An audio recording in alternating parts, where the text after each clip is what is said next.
Welcome back, survivors. I'm the SurvivalVis, and we're here for what's been a long time coming and a long time hyped up about the monsterhunterworld Iceborne Light Bowgun Showcase. We're going to go through and go over every light bowgun you can get in the game, go over their looks, the ammo, etc., and just kind of talk about how they feel to play with and hunt with.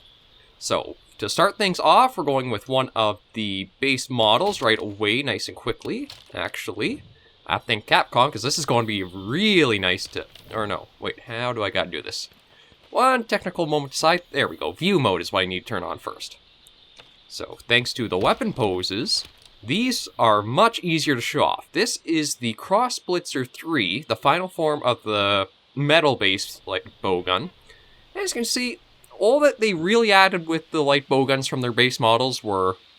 Now, don't ask me why they gave us the bandolier clip, as you can see here, but we don't have the wyvern heart ability that the heavy bowgun does. It was a weird addition in my opinion, but along with that, they also added the long barrels onto them, and some of them do have a scope with a laser sight. Don't ask me how we have laser sights in this, but we do.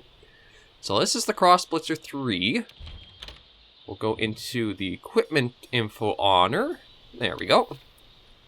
Yeah, so as you can see, it's full of kind of end build. You have 338 attack, average amount of deviation to her. Wyvern Blast is its special. Doesn't have that great capacity for things. It does have quite a bit of room for your normal and your pierces. That's about all though. Definitely wouldn't recommend really using it. It's more just kind of a... I can't even say a means to an end, because you're probably going to want to branch this off into many of the other bowguns as you go along with it. So that's our first little peek at the first one of our little showcase. Let's move on.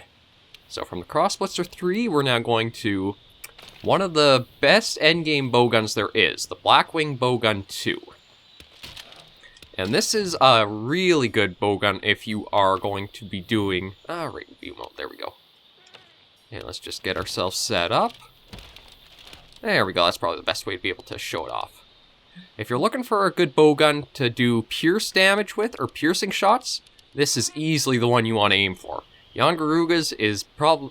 It's one of the funnest to really use and work around with. It's actually not a bad design. It shows a little bit of where I feel like they got mixed success with the designs for the bowguns. Like, instead of having it jab in my shoulder... There we go. Well, okay, it'll still jab through the shoulder, but it's a little better. Let's move that down. So as you can see, the bow limbs are much more well hidden compared to base worlds, where you can... Actually, yeah, you do see them, but because they have the shell... Oh, right, went too far. Let's ease that back. There we go. Because you have the shell of sorts, it's much harder to see the limbs. And even the stock, it's mostly seen, but the cover is still at least able to help disguise it a little more. The biggest thing I think for the weapons is that you have to try to break away from the template, or try to really disguise the template. Like, there'll be some bowguns along that do have the template, but they're more well hidden, so they look much better in my opinion. But anyway, we'll go into the stats on it. So you can see, the Blackwing Bowgun 2, it does have... I think I have an augmentation or two on it, but it starts with 351 attack. The affinity... Yeah, I got it up to there. So it actually starts with 20% affinity. Or no, 25% affinity, which is actually really good with a 3-slot decoration, or a 3... God, what am I trying to say here? 3-slot decoration option to it. And for its loadout, you can see it's only really good for piercing, but it does amazing with piercing because of the rapid fire. It does also have that rapid fire for the sticky too, which is great kind of comboing if you want to knock the monster down and just unload into pierce shot slot. My recommendation, if you do this, look for getting the 2 evading reloads. That way, every time you kind of run out of your pierce 2, just a quick double dodge and you're reloaded, ready to keep blasting away. It's a very good and fun light bowgun to use against anything where you can really get a lot of pierce procs off. With that one done, we'll move on to our next option to show off. And from there, we go a bit of a mixed bag with this next one. This isn't Runer Nergigantes. I do have a pendant equipped. We'll just leave that on. Now, it's kind of hard to say my opinion on this one, because On the one hand, it's very fun to use, but design-wise, I feel like it actually lost quite a bit from how Nergigante's base one was. Like, in base world, Nergigante's was a really cool-looking one, and it was actually not too bad and fun to use on hunts, because of all the rapid fires it got. My problem with design is it just lost all of the real character to it. All the colors blend now, so it's just a lot of blacks and grays. The spikes, whereas before it looked like they were actually something you were firing and almost would load up to be shot out. Now it doesn't look the same. It just looks like a bunch of spikes really attached and thrown everywhere on it. So I do feel like it lost quite a bit of its character and personality in the looks, but it at least did retain itself in being fun to use with its rapid fire options, because you have, well, normal 1, rapid fire is kind of, you got it, but you're not really going to use it.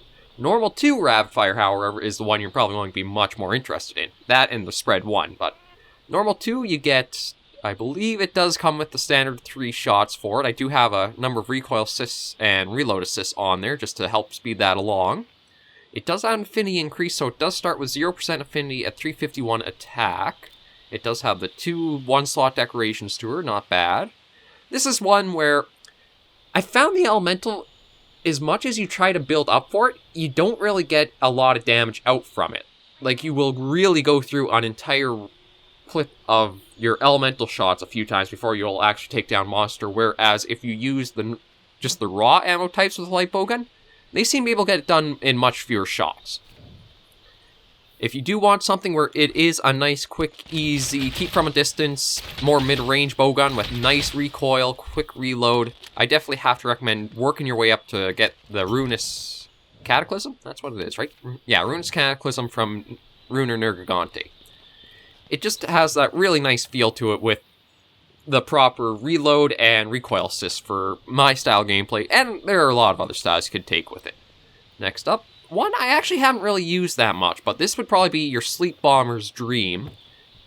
Speaking of Dream, this is actually quite related to that because of the monster you get this from. This is actually Nightshade Palumu's Light Bowgun, which is surprising, well, actually not too surprising, because Palumu did have a Light Bowgun of itself. And this is another example of where if you break up that base a little more and disguise it better, you can really get some nicer looking bowguns. I do admit I wish that the limbs were a little better disguised, but I do like the little kind of triple tufts, or almost clover leaf that's up there, and then the stock is where I have to give big props. If you hide the very recognizable and noticeable stock, it does look much, much better.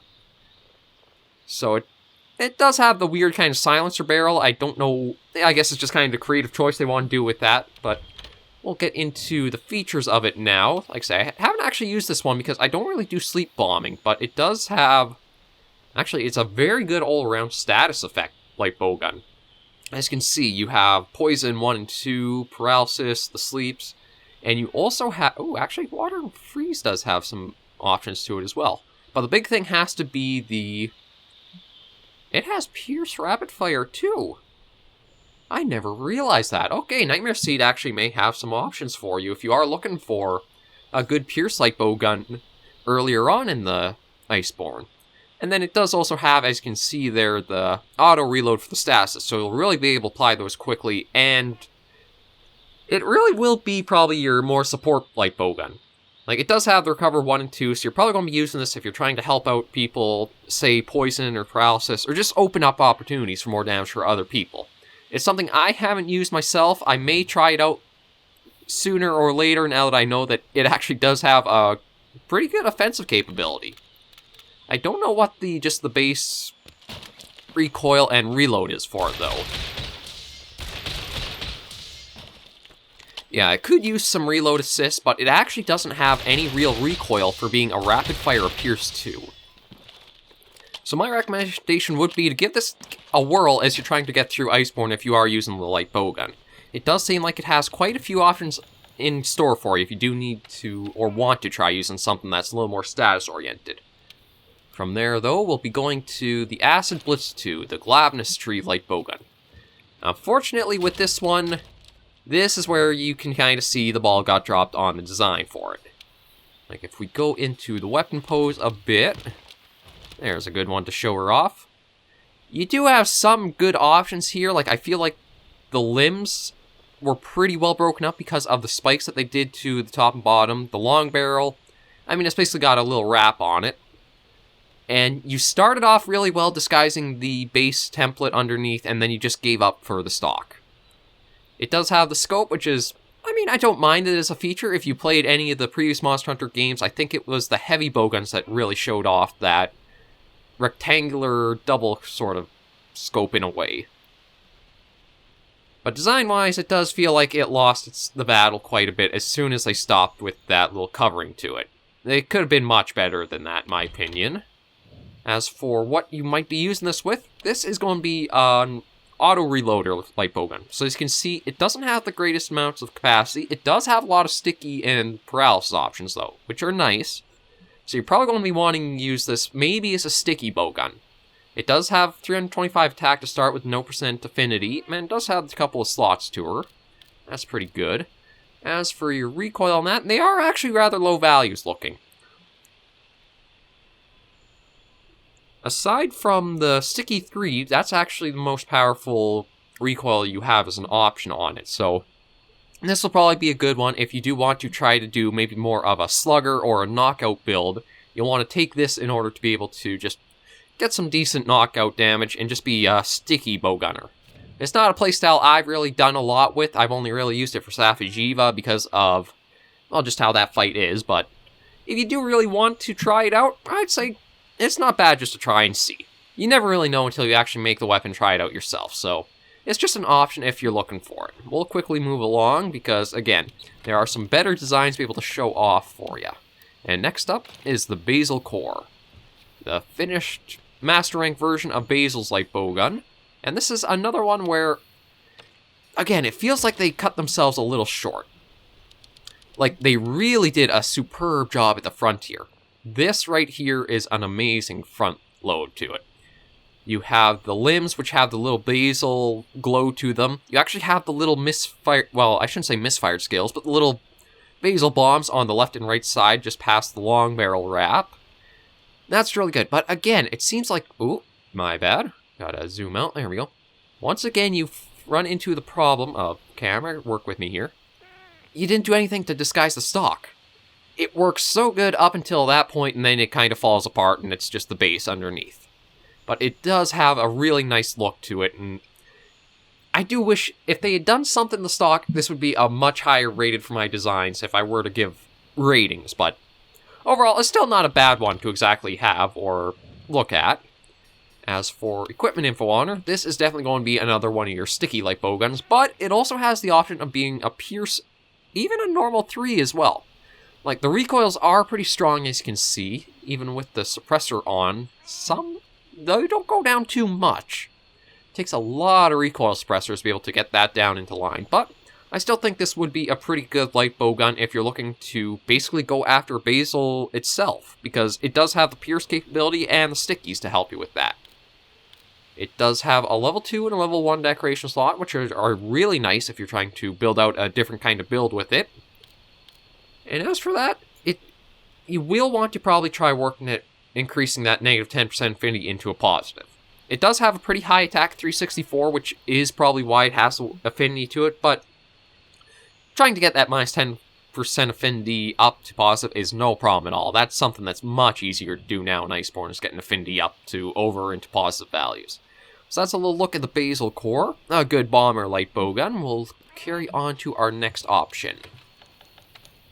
So what we have next will be the Saber's Howl 2, the Great Jogger's Light Bowgun. Now this one, I actually found that it was a pretty useful bowgun as I was going through Iceborne story-wise. Design-wise, oh shoot, my bad, sorry about that. We gotta go to view mode first. Still getting the hang of it, this is just a little bit of an impromptu, there we go. Design-wise, nothing much has really been changed aside from, again, that added scope and the bandolier and box magazine, I guess would probably be what it's called. The wrap along the long barrel, I guess it's okay. I don't really care if it has a long barrel or not. I feel like it's just kind of like an unnecessary little addition. I would have preferred, instead of a long barrel, more done to the stock to disguise that, but it is what it is. But I found, as I was going through the story mode for Iceborne, that this was actually a very, very strong option to use, because it is only a 338 attack light bowgun without affinity. However, you get this very early on in the story, which is a very high attack power for you in story mode. I use this with the normal 3 because it actually has a very high capacity for that. It gives you 3 shots of normal 3 and even 3 shots, 3 capacity of Pierce 2. You'll get this probably, I think right about the time you actually go after Tigrex, you'll be able to unlock and get the full version of the Saber's Howl 2, and I would recommend getting it, because it will give you a lot of good it even has flaming and water options to it, so it does have a nice all-around loadout for your ammo styles. The recoils actually aren't bad at all, and it does have a number of good auto-reload shots. It does, and it even comes with some good decoration slots to help you build as you're going along. A 3-slot and a 2-slot are nothing to cough at. That's some really good decoration options for you there. Overall, I'd recommend this as, once you can get it in the story mode and you're progressing through Iceborne, do look at picking it up, because it does make for a very strong and useful light bowgun to have in story mode. Moving ourselves right along, I think we might have the Tigrexes next. We do, with the Accursed Fire. And I do have another little pendant on there, but it does kind of add to it. So let's get view mode going. And get a good weapon pose to show her off. That's a nice one. Now this is a little bit of a in some ways a letdown for me for the light bowgun for Tigrex. In other ways, it's not bad, because I will admit it's a personal peeve, but I did not like that the Tigrex's light bowguns before were just a tank. I did not like the look of it. This one, I think it could have been much better, but they still execute a few things well. Like the limbs, I like how they are rather disguised underneath the Tigrex shells. I do wish they were to have been more like, almost like claws in a way for the Tigrex. The tiger stripe wrapping is really well.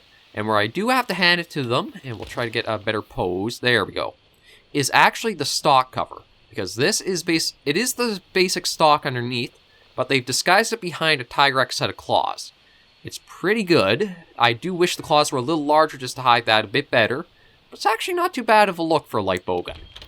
As we go into the equipment info for it, this is think of it sort of like how the Baroth light bowgun was, where it does have a nice high amount of attack at 351 to actually match the Ruinous Cataclysm. It's just that the affinity is very, very poor on it, at minus 20%. It does have a couple of slots, a 2-slot and a 1-slot to help you with decoration and build. As for your capacities, this is definitely your raw powerhouse. You're going to be wanting to use the high-end power shots of normal 3, pierce 3, spread 3, and sticky 3. It actually does have a paralysis option, so it will let you paralyze monsters and then lay into it with some of the more features like that. Overall, though, it's kind of hard to say if it's really worth it. I was hoping that for what would have been a Tigrex bowgun, it would have had a rapid fire of, like, normal 3. I do admit this is a little tangential, but I do wish that the rapid fire modes for the light bowguns expanded a little more with Iceborne instead of almost kind of dialing back in a way. Like, you'll probably see that as we go along, so that the rapid fires, they're all mostly the same as they were for base world. And unfortunately, that kind of feels lackluster in a way. Like, we'll go to the Argent Ray next. This is the Silver Rathalos light bowgun. And this is not too bad of a little package put together, to be honest. Let's get a nice pose to show that off. I love the pose options that we get. As you can see, it does follow... It's actually very similar to a lot of the Rathalos light bowguns in the past that Monster Hunter has had. The difference is it doesn't actually have like a multi-barrel at the front. If you consider what the Rattling gun used to be, which I think was the name of one of the Rathalos light bowguns, it was almost like 4 barrels, kind of like a Gatling gun in a way, where it looked like they could spin around to fire each shot. Of course they didn't, but it was just for looks.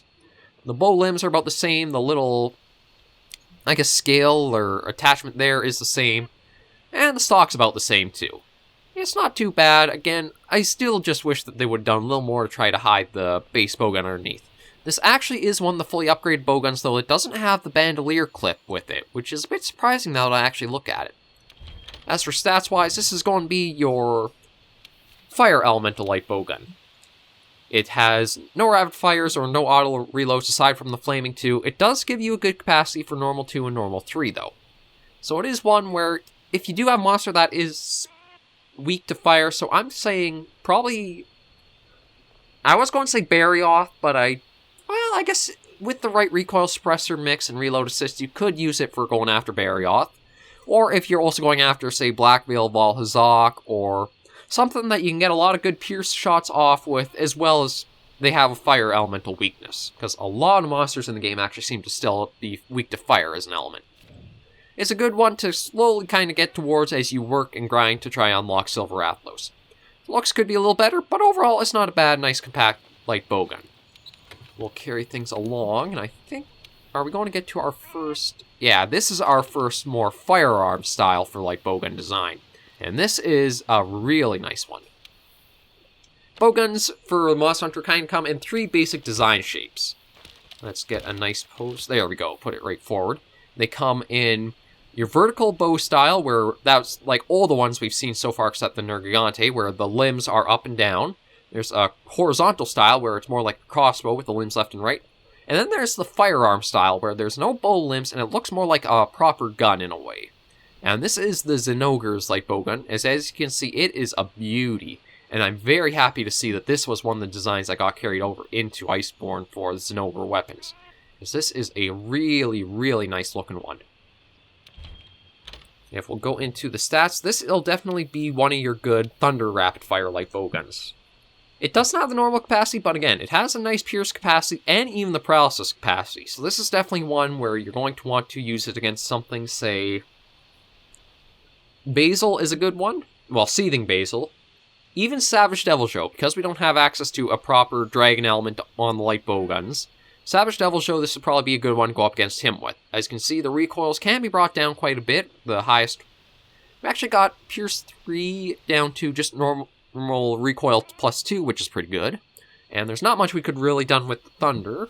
But overall, it is still a very nice bowgun. I will do a little bit of shooting with it, though. I don't know if we'll be able to actually reload. Okay, we can reload with it. So watch what... The real cool thing is that little kind of... Well, actually, just watch. You'll see it as soon as I do it. There you go. You can actually see that the little underneath part to it there...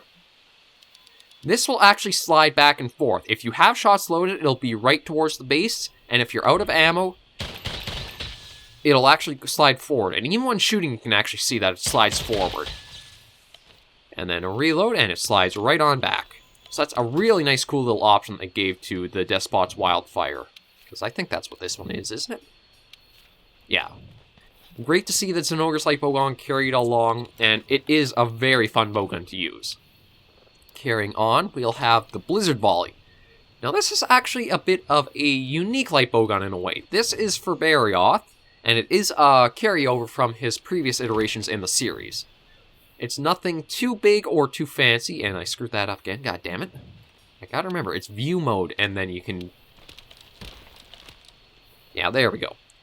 It's nothing too fancy, but it does blend together so many things so nicely. You have the 2 Barioth tusks for up and down over the barrel. The limbs are actually... Well, I can't really say actually. They do remind me of Barioth's hook spikes that are kind of on his wings.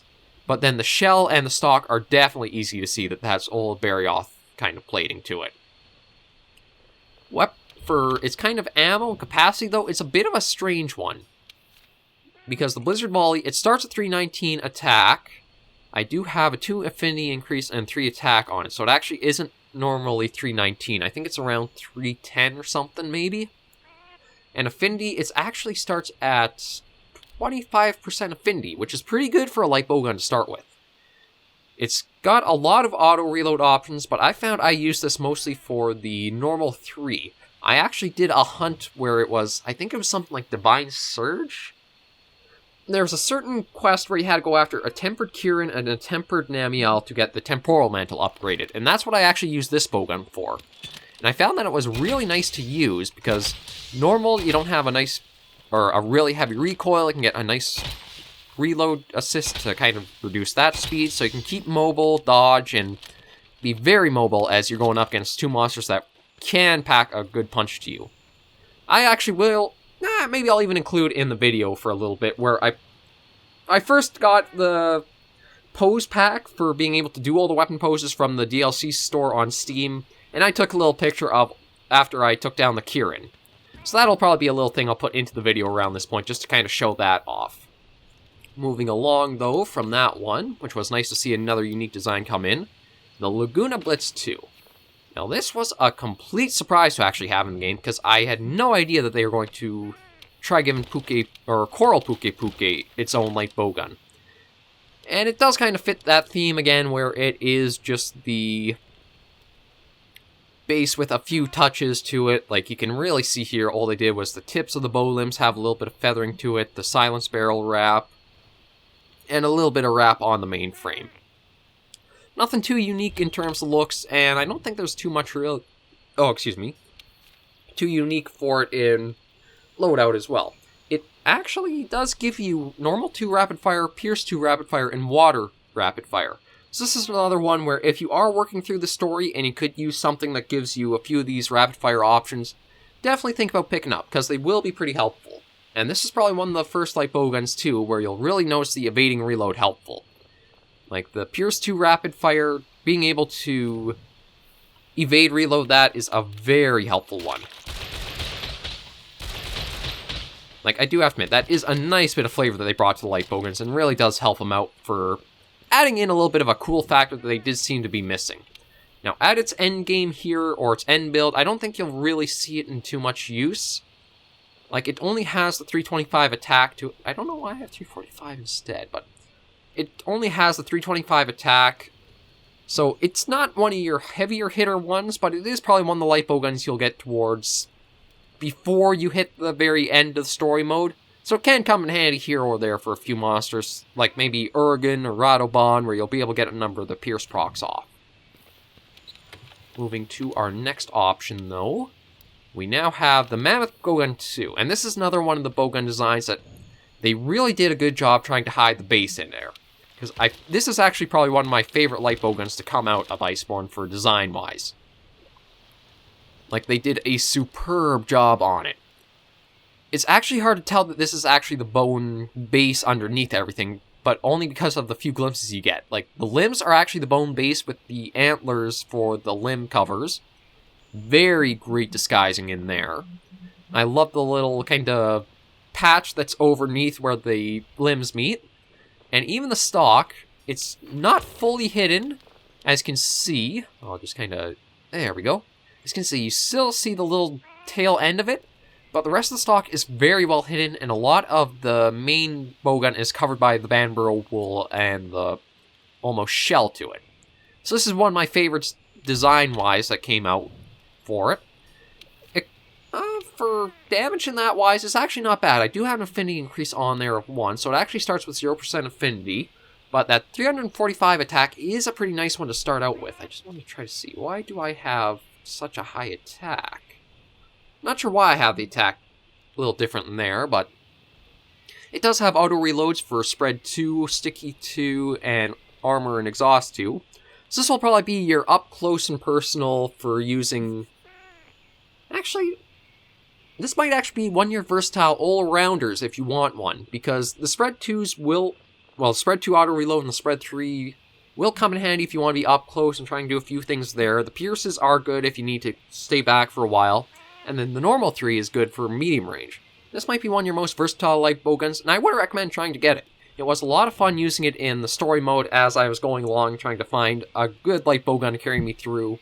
And this will serve you well, and I do have to say, it looks superb. This is what I wish they would have done more with the light bowguns, is that they would have hidden the base a little better and tried to really show off ways of just making a nice vertical light bowgun. They're my favorite type of design for the bowguns, but you don't see them too often, and they're pretty rare if they have such thorough design throughout to hide the base to them. We'll go from that to our next option. Not that one. The Break Shot 3. This one we're not going to spend too long on. It's basically your simple end-of-the-line bone stock light bowgun. I didn't really use it too much in the story mode at all, or really at all, because there were just much better options, both for looks and for function-wise. It does get... This is kind of the base a lot of the bone will work off of. It does have the odd green sight scope for it, and then the barrel wrap. What it has for capacity-wise... only really gives you a rapid fire normal one, and the paralysis gives you an auto reload. I suppose if you do need something that will give you a bit more option for up close, like your spreads and even some elemental shots, this might not be bad, but I still found there were much better options, much more fun options to go with for it. So if you do want to try taking a crack at it and seeing what you could do with it, it is an option. The defense bonus might be a little nice, because Lord knows that the master rank monsters will hit gunners very hard. But we'll carry right along, going from something a little dull to hopefully something a little more interesting. And that we do. We actually come to the flagship's Light Bowgun, Velkhana's finished Light Bowgun for endgame. Well, basically end build. The Graceful Almeria. Now this is a little bit of a mixed bag for me design-wise. There are some features that are really, really cool, like I love the engraving across it and along it. But the problem is, the entire shape of it, it feels almost too close to what the base bowguns were. But there are some really neat touches, like the long barrel coming into the ice spike at the end. It almost looks like a harpoon, basically. The engravings are really nice, the limbs being that almost gem-like crystal are pretty cool. It just has that really nice, sleek design to it, so shape-wise, it does look a little bland, but once you actually get into the finer details, it looks great. And it is also one of probably the better light bowguns to use for your endgame stuff, because the Graceful Almeria, I do have an affinity increase on there, so that has 0% to start, but it does have that good 351 attack power. Where it excels is going to be your up-close and personal light bowgun, because of the normal 2 rapid fire and the spread 2 rapid fire. The freeze, again, I found the elemental shots kind of lacking for damage output for light bowguns when I was playing. It might just be I didn't figure out the right builds for them. But when it came to the raw shots, this was definitely really fun to use the spread ammo too with it. Because this is one of the ones where you're definitely going to be using the...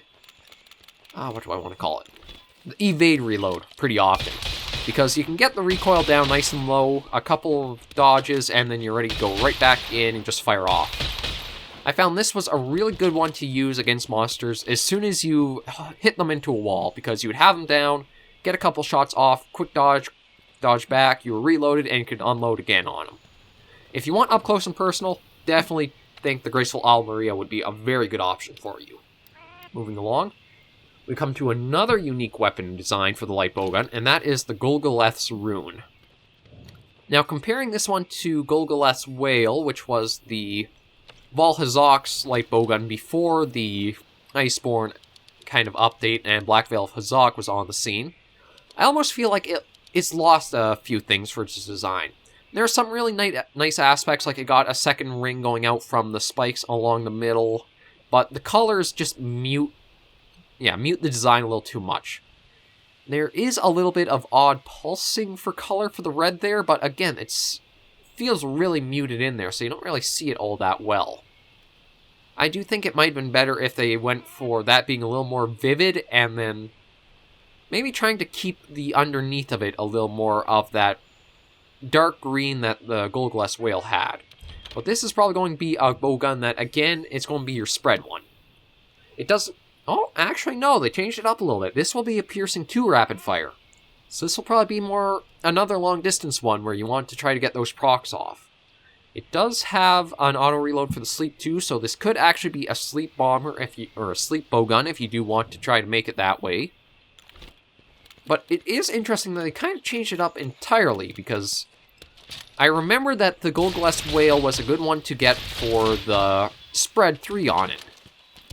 It seems that they decided to change gears, though, and make it more for a piercing build, so it does have some options to it if you are looking for it. I do feel like the design got muted because of the color scheme and that. It's interesting that it has a little pulse, but I think it had to be a little bit more vivid to kind of really sell that. Moving along, though, I think we're going to start getting into more of the repetitive and kind of similar tones with the base ones. This is the Fulgur Shot 2. I actually don't mind this Light Bowgun first design too much. It was one of the ones where they carried over quite a bit of the design they were thinking of for like the Mammoth Light Bowgun or the Mammoth Bowgun. Because as you can see, that's a really cool limb covering. Is using basically the dinosaur skull. It's not really a Fulgur skull, because there's no way they're that elongated. But the Fulgur skull there, the nice little touch with the barrel wrap there for it. Moving along, you do have the nice frame wrapping, which is that nice tiger striping. And then the little kind of bushy tail and the box magazine bandolier. I do kind of wish that they would have made the frame wrapping go a little further up, like to around this area here, just to show off the tiger striping a little more, but design's not most horrible of them. Equipment info-wise, this one is a nice versatile one, because it actually features a lot of different options for you. I have an affinity increase 3 on it, so I think it starts with minus 15 or minus 20 affinity to start with. But as you can see, it has a lot of rapid-fire capabilities. Normals 1, 2, Pierce 2, and Spread 1. This will be your all-around light bowgun if you're trying to...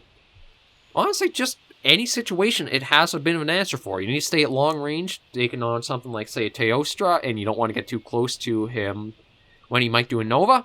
Pierce 2.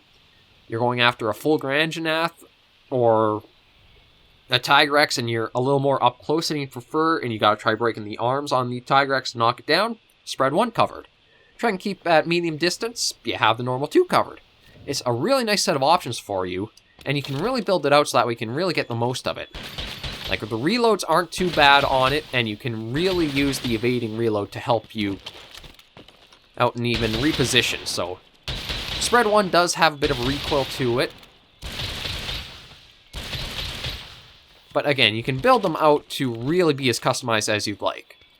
I think, yeah, I do have the Wyvern Blast 2 mod on. Unless you're trying to have... I wouldn't say to really pursue that unless you're trying to make the bowgun deliberately make use of that feature, just because I found the Wyvern Blast 2, if it had stronger flinching power, it would be great. Like, give it the flinching power of a Piercing Pod, a Slinger Thorn, or a Crystal Burst. You have a superb addition to the light bowgun that gives it the wow factor it's missing. Without that, though, it's way too much risk for too little reward. Moving along, though, we're going to cover the Bayo Shooter 2. This is another of the light bowguns where the design, the base is mostly covered, but you still do see it peek through. So as you can see, the bow limbs are pretty well hidden with the little fins there. Nothing really done to the stock for the most part, but it does have a little wrap that goes along. It's actually, I think, a good model to fit for the Beototus light bowgun. It is one where it does... The Piscean Wyverns aren't some of the most spectacular monsters in the game, and I kind of expected the bowguns not to be something too unique or spectacular either. But this one will serve a good option if you're looking for something where you need the water and the freeze rapid fires. It actually has a good spread capacity as well, so this might be something good for going after... Actually, I'm trying to think of what... Brachydios might be a good one to go after for, because you have the water and the freeze options, and you don't really get to stay at far range with Brachydios. He's usually pretty up-close fighter, so this is where you could probably use the spread ammos to help you out quite a bit there. Overall, an okay design for it. It's not really from any super spectacular monsters, but it still, I think, matches pretty well to them, and they did an okay job covering along for most of hiding the bone base to them. I think we're going to be into a lot more of the bone bases from this point on. We will, and we come to the Hidden Bullet 2. Now, this is actually one of the light bowguns where they really hit the base well. Bone base is very hard to see underneath everything there. That's what we want. So it does have that little stock wrap. It does have little fangs to it, which are a nice touch for Nargacuga. The limbs actually do work pretty well, because the little spike feather or spike wings to them really help hide the base that you can see, but the shape is broken up well enough that they're kind of more hidden. This kind of front stock wrapping, I wish they did and carried over to more light bowguns and across like that. And I do have to change the pose just to show the stock a bit better. Oh, no, not that one. There we go. Sort of.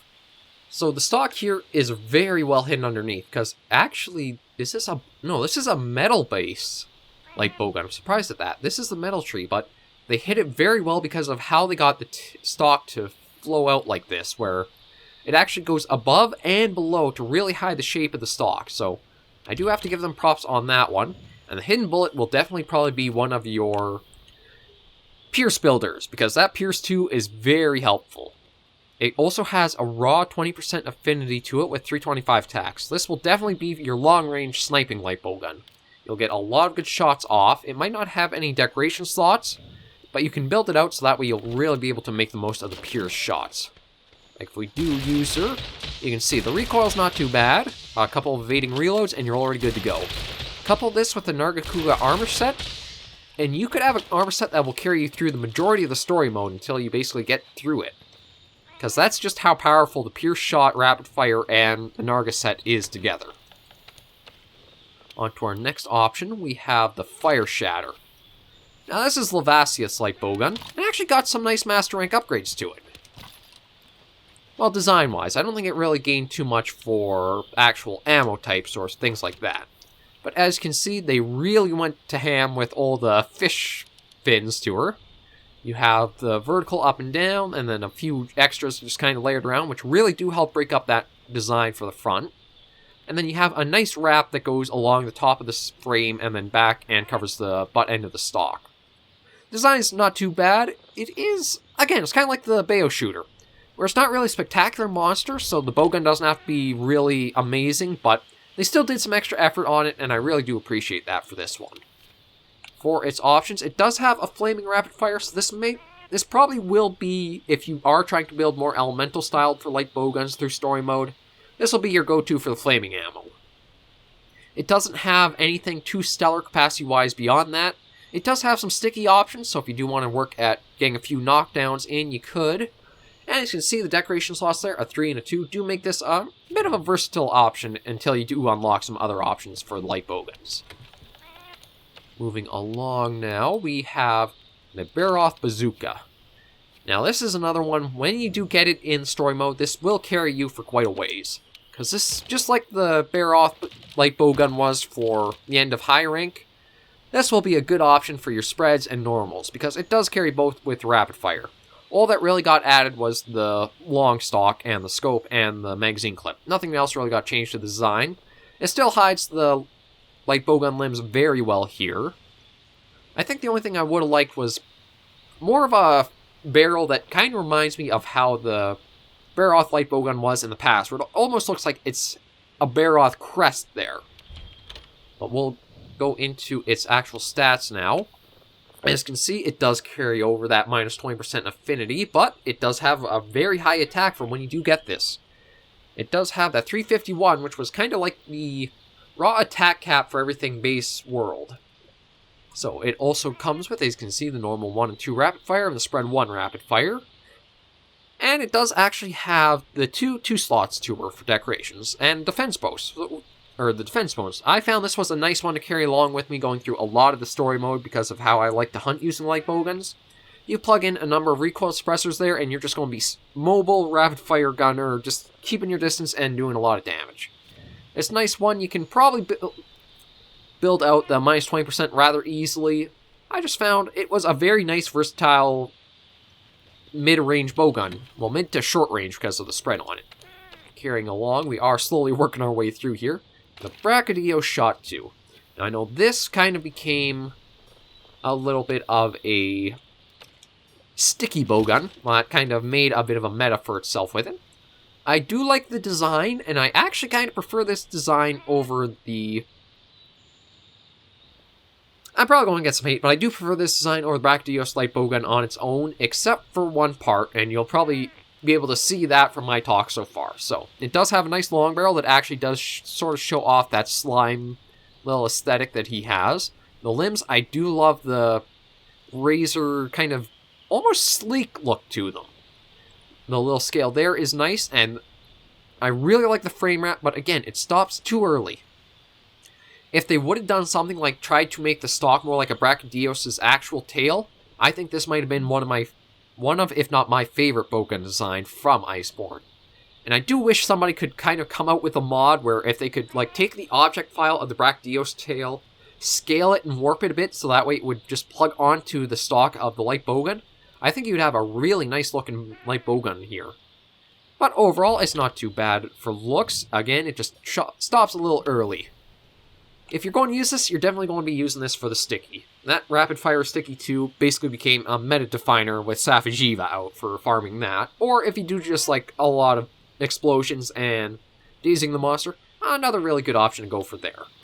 If we go through, it does have a 1-slot decoration, and it does have 325 attack, so affinity is 0, high deviation. It's not too bad. It's definitely meant to be a boom bowgun. You're going to be using this just to cause a lot of explosions. We'll carry along with our showcase to our next option, the Ghost. Now this is the Ebony Odogaron's Light Bowgun, and this is a really nice design.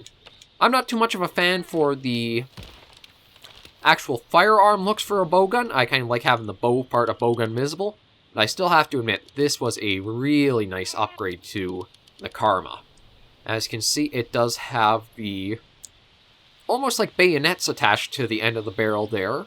The colors are a little muted. It might have been nicer to see some things a little bit brighter, but like I would have liked to see this silver a little more brighter, just kind of stand out. But it's definitely a great light bowgun if you're looking to get that high affinity build to it. It already starts out pretty well in its own. As you can see, it has 312 attack, which isn't very high, but where it really gains is that 35% affinity, because this has no augmentations to help with the affinity. You already have yourself well on your way to 100% affinity just from a base start to it. And it does carry over with a few good rapid fires. Unfortunately, it lost the Karma rapid fire of the spread I think it had. It still has normal 1 and 2. It lost that spread though, and then it does have the exhaust. I actually didn't use this one too much because I found the attack very lacking for what I normally look for in a light bowgun. As much as affinity is nice, you still kind of do want to have that nice base damage number to go off of. I would recommend if you do want to use this one to probably look at building it. I don't think you'll really be using it with an evading reload. I mean, you could probably expect it that way. Again, the light bowguns are all built to how you enjoy hunting with them. You like being a slick evade gunner, then you can definitely build bowguns to that. But for me, it just wasn't quite to my taste for that. It does take quite a bit to actually get it fully upgraded at this point, and for the materials that it takes, I feel like you do kind of overpower it with a lot of the other options that are available at this rank with it. But we'll go to our next option and keep things rolling right along. The Dragon Seal Bowgun 2. We're not really going to showcase it off, it's just a dirty version of the Bone Light Bowgun for a base. If we look for equipment info, it's pretty terrible. You do have some high fire or high flaming ammo capacity, but no rapid fires, no auto reloads. It's, I guess if you want to use a status light bowgun, you could, but it's just nothing too special. 2 1-slots, 325 attack. We're going to move right along because there are some much better options to show off. Speaking of, the Fading Blossom. Now this is the Shar Ishval, the light bowgun. It is another one of those firearm style light bowguns. It's basically a I wouldn't say, yeah, I guess I could say sniper rifle because of the stock, or the scope on it. I do admit, if you are a fan of the firearm style for light bowguns, I think this will be one of your favorites. And using and fighting with it, this is a really good one to really work with evade reload and just trying some things out. Funny enough, I think I enjoyed this more as a up-close spread light bowgun than I did using it for piercing or anything like that. So we look at equipment info. Yeah, I think I used this more for the spread 3 and being up close than I used anything for the pierces. This is so versatile, you could build it however you want. You want up close spread like I was talking with evade reload? You got. You want long distance piercing shot with auto reload that it has? You got. You want to use it as, actually even some elemental options because of the flaming in the water? You've got. It's a nice, good base that you can really build around with. I do have an affinity increase on there, so it is normally 377 attack with no affinity. It's one of, actually I think it's the highest raw damage light bowgun for base Monster Hunter Iceborne, or monsterhunterworld Iceborne. That mouthful is getting quite a bit hard to say, I gotta take a little drink here. It is one of your good base end games to build and then really have some fun with. I had a lot of fun using it in the guiding lens to kind of get myself started on the way, and I preferred it more as a spread bowgun than I did a pierce. As we carry along, we now have the God's Isle. I've not actually used this at all. This is another one that falls into the firearm design for the light bowguns. It's basically just a big musket rifle, or a big muzzle loader. There's not really too much to show off with it because it's so simple. It's just a barrel and a stock. As for equipment-wise, it really lacks a lot of capacity for ammos. It's pretty good for normal 2 and normal 3. You might even be able to use it as a spread ammo. But I think you're definitely going to want to try working it to use those sticky ammos. Because with the sticky 2 auto reload, and then the capacity of the sticky 3, this definitely I see as being a mix of trying to combine the stickies with the spreads or the normals. It does kind of lack in attack and affinity with only being 312 and 0, but it does have 1 slot on it, so you could try doing a few things with it. Again, I've never really hunted with it. Maybe I'll try making a set or something with it, but you never know. It just feels like a lot of the Light Bowguns get outclassed pretty easily for the end of Iceborne. Next up, though, the Mythical 3 Evils. Again, another Light Bowgun I haven't used, but until you do get the option to go after Zinogre, I think this will be a very good Thunder Light Bowgun for you. Because this is Kieran's upgrade master rank. All that really got added was a little extension to the 3 barrels. It does do an okay enough job on that, of being a Kieran Light Bowgun. I do like that the patterning does match the Kieran's. Let's go into equipment info for it now. Yeah, until you get Zinogres, this will probably be your Thunder rapid-fire Light Bowgun. It does have nice capacities for normals, and does have a couple of pierce options. It surprisingly has water and freeze ammo as options too, so this might actually be an all-around elemental bowgun if you do want to try making with it. It does have an okay attack at 325, 0% affinity, so it might take some tweaking and building or managing your set to include, but it could be an option if you do want something that has a few different elemental capabilities to it. Next up, we have one of my favorite, if not my favorite, Light Bowgun from base Iceborne, the Black Actinula. Now, when I unlocked this, I basically knew this was going to be probably one of my favorite designs in Namiel. All of her unique weapons are really good. I do kind of think there are some things to take away, like the weird bulb here I probably could have done without, and maybe make it more like a ballista arrowhead or something like that.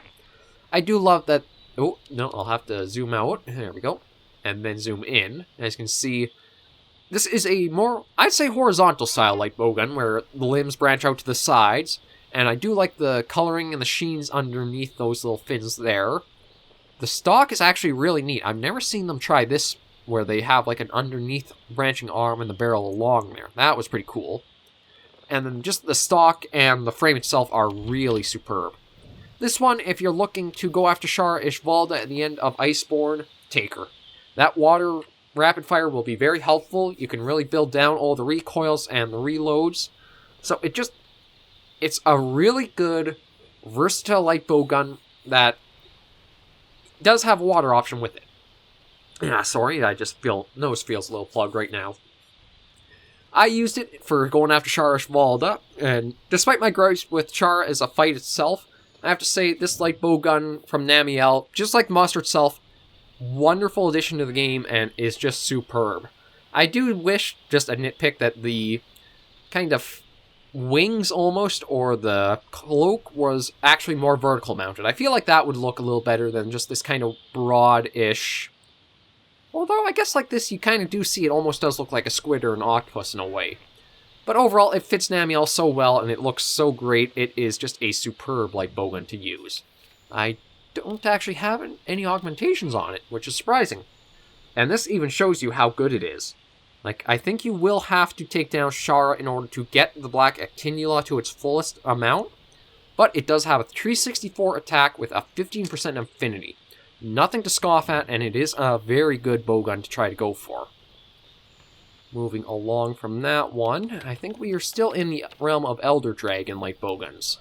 Yeah, because we have Deora's Yellow Jacket. This is, well, I suppose it's like a firearm design, and all they really did for the Hornet that Kushala Deora gave was added the barbed stinger to it. There's not really too much else to say to it. We'll go to specs, though, and this will probably be your freeze rapid fire. Actually, I think it was one of the few bowguns that actually does have freeze as a rapid fire, aside from the Velkhana one. it actually does have a number of good options for your normals and your pierces, so you may actually want to slip on a few evade reloads and use it like that, so you can actually, once you're all out of freeze ammo or you need to take a moment to restock, you could kind of hold your own in there for a while using or using the normals or the pierces as you go along. It does have 338 attack to start with 10% affinity, not too bad with the 2-slot honor. I've heard that this is a good one to use if you're trying to go up against Lunastra where you don't have a lot of other options available. It's kind of hard to say, I just know that it does take a lot of materials to actually upgrade it, and Kushala is such a slog of a fight, you may be better off just using the Graceful Almeria. Moving along from there, what do we have next? The Xeno Nikina. This one only came out with Safi Jiva being released, and all that really got added to it was the long barrel. Nothing else changed design-wise, but I do feel like the Light Bowgun might have lost some of its rapid-fire capabilities to it. Like, if we take a look, all it has is normal 1. I feel like it had a normal 2 as well, or I thought it had something else that really made it unique and you want to use it a little more. I might be mistaken on that, but it has an okay variety of the normal pierce and spreads, but I think the big draw is that it has every element available as a shot. None of them are rapid fire. I'm kind of hoping with Elotrian on the way, we'll see that as a Light Bowgun that comes with a Flaming, Freeze, and Thunder rapid fire to it, but you never know. Oh, actually, for stat-wise, it is 351 attack to start with 0% affinity. What's really good on it are probably those 2 4-slot decorations. I guess if you were trying to build this up for an elemental build, you could probably manage it. Light Bowguns, they really vary on how much you can do with them, so it really depends on just what you're looking to do with them. We'll carry along to our next look. What's next? The Neo Crossbow Gun. Now this is actually an old-time favorite of mine because it is a carryover from very base Monster Hunter. This one you get for going through doing Master Rank Arena quests. All that got added was the super barrel to it, in a way. Not too much changed aside from that. It's just a little bit different than the other base templates. Just enough that it's kind of nostalgia for me that I really like it. As for what it gives you for options, starts out with 338 attack, 0% affinity with a nice 4-slot on there. Again, this is probably be if you're looking for a normal 3 Light Bowgun with probably support Light Bowgun, because you can stay at mid-range and you have a lot of access to the stat shots like Poison, Paralysis, and Sleep. I was kind of using this on a support set where I had wide range and... Oh god, I don't know what's with me today. First time recording in a while and kind of plugged up. I found this was really good as a Light Bowgun to go about and use for helping out on SOS, where... Say you're with a bunch of other people, you can kind of give them options and opportunities to really get some damage in, like the paralysis or the recover shots to help them out in a bind. So it's a nice little support Light Bowgun like that. I do love the design of it just because of a nostalgia trip back to Monster Hunter generations of old. Carrying along though, the Dire Gun Dementia. I haven't actually used this one yet, but it is quite an interesting Light Bowgun for looks. Now, as you can see, it's the Savage Devil Joe Light Bowgun. It basically carries over the Devil Joe maw like that. And the little crackling demon energy is a really nice touch to it. All that really changed for the rest of it was that it got darker in color. Now, if we look for stat-wise on it, it actually has a sticky ammo 2 rapid fire. So this is going to be your heavy hitter. I'd probably say this is going to be your spread and sticky Light Bowgun. You're going to want to use this when you're trying to knock out and be up close with a monster. It does have that nice 364 attack. The minus 25% affinity is going to be something to really try to work at repairing or at least canceling out, because that could really take down a lot from your potential damage with it. It doesn't come with any decoration or defense boost, no augmentations on it currently, so it's your heavy hitter up front, close and personal, in my opinion. Probably stick on a couple of... Yeah, I'd say 2 evade reloads and then maybe some recoil suppressors and see how that'll do for you.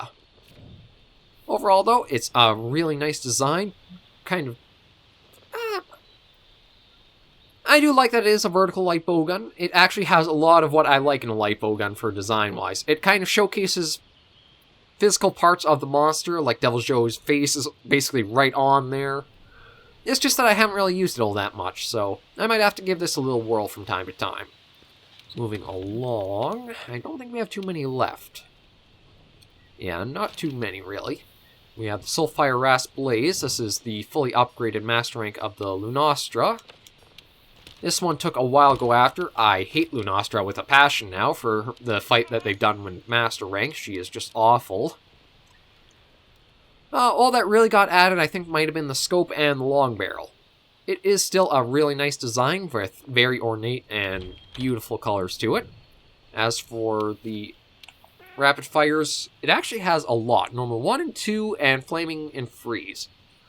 This is another one of those really good all-arounders that you can probably use in a number of situations that you can build for a number of monsters.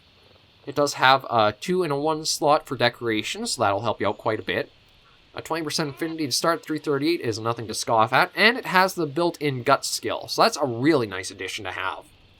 That's something about the Lunastra Light Bowguns. As much of a pain as she is to fight and get her materials, the Light Bowguns do come in, actually I think all of her weapons do come in with that little built-in skill, which can be very helpful. So we'll carry along because there are still 2 others of hers to show off. And I think next is the Rasp Rune. Yeah, this is... You want to build spread, you build it on this bowgun. I've used this in the Guiding Lands a lot for being a nice rapid-fire spread up close and personal. I think all that got added was that little barrel attachment. I actually really love this look for a light bowgun. Like, this is Nergigante's sort of look, but blended with Lunastra for the gold. And I actually prefer this kind of design over what we got for the Ruinous Cataclysm, where you do have the bow limbs kind of broken up by the spikes and the tips to them. You have the little horns on the left and the right, and then the stock cover and wrap, or the frame cover and stock kind of end is just superb. But you're definitely going to want to use the rapid fire of spread 2 on this baby. Build this to be spread. Like, as you can see, 2 close ranges up, 2 evade reloads, and hasten recovery, so this will really, really help you out. Actually, I think even that hasten recovery means as you do damage, you'll slowly heal after a certain amount of shots, or a certain amount of hits, so it just builds in so well to be a very good up-close spread bowgun. Attack, 351 with 10% affinity. Oh, no, never mind, it's a 0% affinity. I just put that on there because I really did like using this once I got it unlocked. The 2 slots are very helpful, and you just slap on a couple of evade reloads and some close ranges up, you're going to start wrecking with this. It will shred a lot of monsters when you get up close. And there's one last one to show off for the Lunastra before we're nearly done. The Soulfire Rasp Sticks.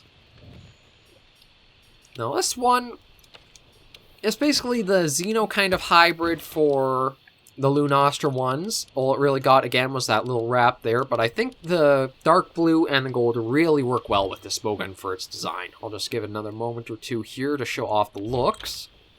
And if we go into the equipment info for it, as you can see, it starts at 338 with a 10% affinity. The 2-3 slots are pretty nice, and you can build for a lot of various things. The water and thunder rapid fire probably make this more elemental leaning. It does have the Razor Shot / Spare Shot skill built in, so it can be pretty helpful if you do want to build it for either a normal or a Pierce build as well. I admit I haven't really used this one, I've just found the other options that I've already used, but I could see this being used in a bunch of Theorycraft sets and just trying to kind of make and enjoy the most out of it. Good option to have, and it's a really nice design and look to it. It's just because the base gets a little more broken up, I think, with the color change. It really helps distinguish it as a really nice light bowgun.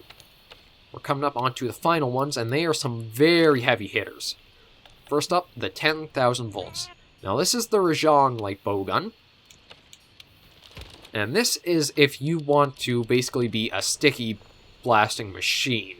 This has huge amounts of high raw damage, and look-wise, it is just kind of like a reskin of the Kirin light bowgun. I think it's actually the other way around. I think the Rajang light bowgun got was a reskin of the Kirin's, but I don't know the full chronology of that. If we look at the equipment info for it, though, as you can see, it goes up to 403 attack and minus 15% affinity. It only goes up to 403 if you grind the Guiding Lands for the Volcano up to level 7 and take down the Tempered Rajang. And that will take a while to do. That took me a lot of time to finally get that. But once you do, you get a very powerful Light Bowgun. Probably build it more for spread and stickies because of that auto reload and the sticky 3 capacity. It's just very heavy hitting that will take you a while to get, but probably worth it if you do like making explosions and seeing high damage numbers off of every shot. I haven't really used it too much. I did use it once or twice for going after Safi'jiiva until I got its Aqua Shot, which is kind of the Light Bowgun meta, etc. for it, but I still feel like you could have a lot of fun using this out for just watching the sticky damage you can get done with it. As we carry along through some of the more later additions, we move on to the Brimstren Drake Vow. Now this has probably been my most favorite bowgun to use so far for Monster Hunter World Iceborne. I love the look of it. The Stygian Zinogre colors go really nicely on top of the design that's already there from the Zinogre Light Bowgun. The difference is, instead of the kind of fur tufts that were out to the left and right of the barrel tip, it actually kind of comes into a cone. And the reason I love this is because of what it has for its rapid fire option. The Brimstren Drake Vow has the spread 2 rapid fire. I love having the evade reloads and close range ups to just really load in, dodge, unload, dodge, unload. It is just so much fun, especially if you do it with an evade extender and a full evasion build, because you just slide around and it feels like you're super slick shotgunning everything. I've used this to take down, actually I just used to take down the Master Rank 200 quest for the Tempered Teostra, Tempered Lunastra, Tempered Volcana, and Runaner Gigante. And this did all of those pretty nice and quickly. I think I was taking each down easily within 10 minutes for every single one. So it was a great bowgun to use. It sped through and shredded anything once I built it up there. You'll have a lot of fun. It just does take a lot of time to grind up that Guiding Lands Tundra region to 7 to unlock the Tempered Stygian Zinogre for it. But even the Drake Kiss, the form before this one, you can still have that fun with it too. Definitely aim for it. I do have an affinity and an attack increase on it, so I think it starts at 351, if I'm not mistaken, and 0% affinity. My advice, if you do want to try having a fun, slick set for up close and personal, get the Drake Vow. You'll love it. And I think I only have one more to show off now. The Royal Surefire Shot. When this first got released, I was using this a lot in the Guiding Lands, because I really like both the look and also the capability it has for the shots. Like, all the Guild Palace weapons, which kind of what they fall into, are just gorgeous. I do kind of think it's a little bulky for the left and right, but if you don't mind that, it's definitely a really nice look to it. Oh, excuse me. And even the stats on it are very good to use. Like, it has 351 attack to start, and it actually comes with 20% affinity as a start bonus too. 3 slot decoration, defense boost plus 30. I built this more for being a normal. Actually, I think I had 2 different sets. One was a normal shot set, and the other was a spread shot set. And I think I would probably recommend this being another spread shot set more than a normal. Just because once you actually start using the Pierce and the spreads, it feels like normal really fall off a cliff for what numbers they can try to... just what numbers you get. Normal falls way short of the other two pretty well. I have heard that you could probably try using this as a water Light Bowgun too, because it does have a pretty high capacity for it at 6 shots. But just, again, build to what you have fun with, and I really enjoyed my time with the Surefire Shot. It does come from the event quest for going after... I think it's 50 Shades of White or something like that. I don't know for sure, but it's something Shades of White. And it's basically just take down a Barryoth in the arena and you'll get tickets towards making all the Guild Palace weapons. That's really good. I will just quickly show off the Safi Light Bowguns. I won't really go into what their stats are, just because the Safi Light Bowguns, you can build them in every way you want, really. I mostly tried to build them for one Aqua Shot for the sticky meta just to help break the parts, and one for... Sorry, just give me a moment here.